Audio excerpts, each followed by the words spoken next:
Hi everyone, welcome to my channel. So if you're new here, I'm business analyst and working in investment banking, and I'm also MBA and CQM qualified. As a business analyst, I use Python on my daily work, whether it's analyzing data, automating tasks, or visualizing some complex trends. So Python has become a very essential tool in my toolkit. And today I would like to share with you some tips and tricks how to use Python and data analysis.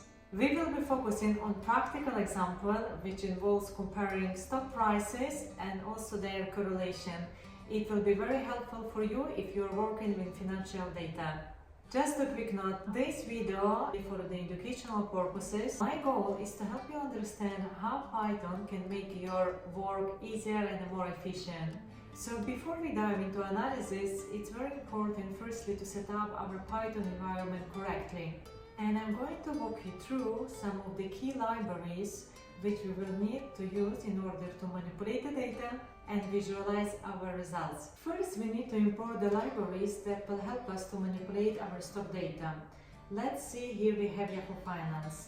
This is the library that allowed us to download financial data directly from yFinance. Also, we have here at Pandas is our go-to library for handling and analyzing data in Python. Next, we need to bring in the tools which we will need to visualize our data. So here are one of the most helpful libraries are MATLAB and Seaborn, which are very powerful libraries for creating plots and charts. Also here I'm adding some my package version and machine information.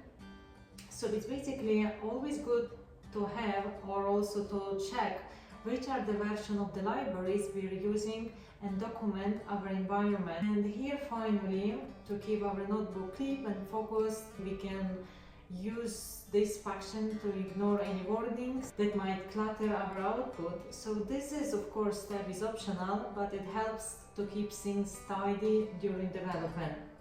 Okay, I restart everything and we will run our outputs together. Okay, as you can see, it returns all the versions, machine informations. So I'm going to show you how we can easily download, process and save stock data for two of the biggest companies in the world. I pick up for this video Google and Apple. So first we have to define two stocks which we would like to compare by listing their tickers. So we put those tickers in the simple list called pairs, I call it. So the next, what we need to create a dictionary called data. So this is where we will store all the stock information that we download. So now of course comes part of the using the Python's yFinance library. This is where we loop through each of the stock in our pairs and download the historical data. So here I pick up the dates from 2003 to 2004. So this is something that would take forever, of course, in Excel, but the Python is just few lines of code, as you can see. After downloading the data, we filter it to keep only the columns which we are interested. So here I have picked up like one of the main attributes which we can find in the yFinance. We have open, high, low, close, and adjusted close and volume. So we also clean the data by dropping any rows that might have missing values. Then we have to store the screen and basically in our data dictionary for each of the stocks. So with all the data downloaded and cleaned, now we combined it into a single data frame. So this actually would make it, I would say, easier to work in the analysis and analyze all the information in one place. So finally, we save all this data into CSV file, and here basically I just name it stock data, Google and Apple. So this file can be opened in Excel or of course used in any other tools. Now it comes to the stock data visualization using Python. So once we have saved our data, it's time to read it back into Python for the analysis. So we start by loading in the CSV file that contains the stock for the Google and Apple. So the next step, we will have to convert the index of our data frame to a data time format so that the Python can easily handle the database operation and visualizations. So the next step, We are sticking with the same stock pairs, Google and Apple, so we define them again here for our analysis.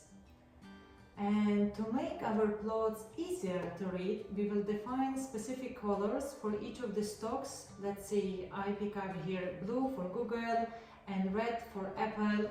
So this will help us to distinction between the two when we visualize their prices.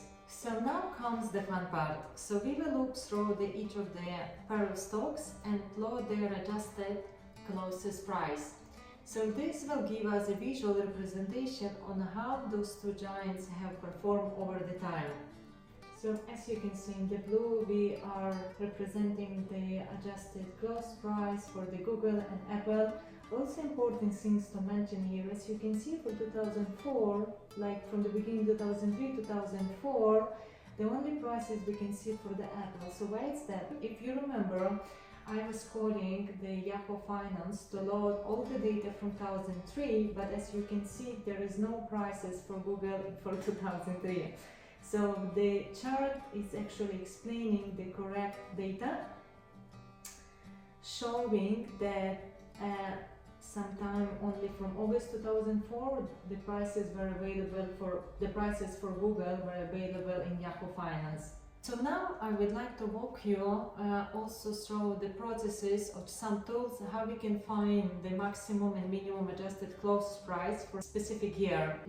I will leave the same part of loading data when we keep desired column or when we are cleaning data from missing rows. So here the most important actions are to include only the year of 2020.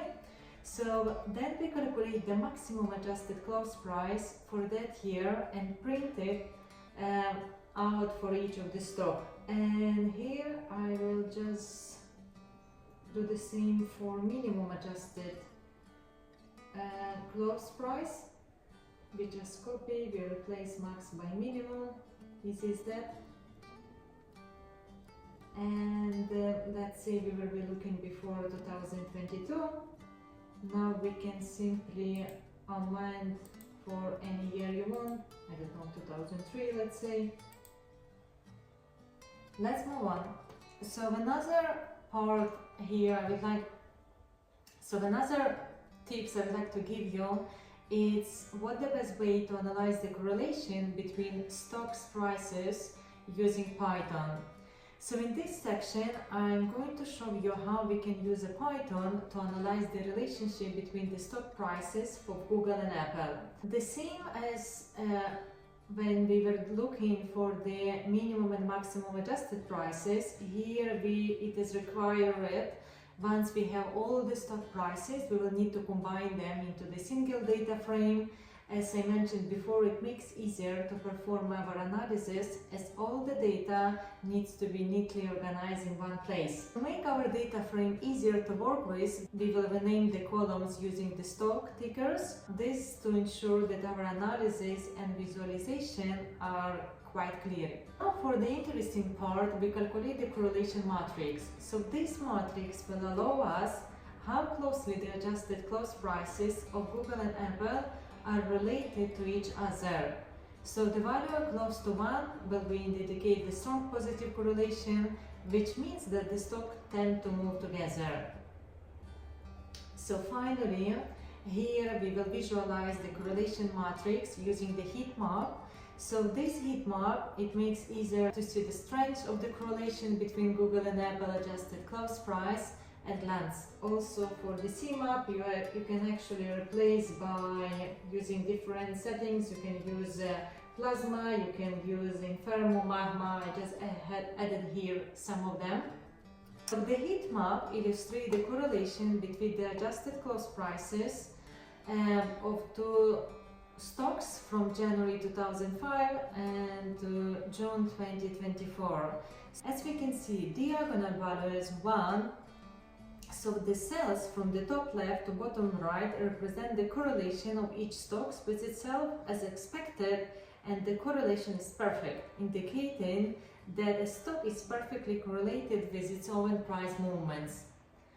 Another aspect we can see in the diagram is the off-diagonal value. So the off-diagonal cells, it's half the correlation between the adjusted close prices of the Google and Apple, and the value of 0.97 indicates, I should say, very strong positive correlation. And this means that when the Google stock price increases, Apple stock price is likely to increase as well, and vice versa.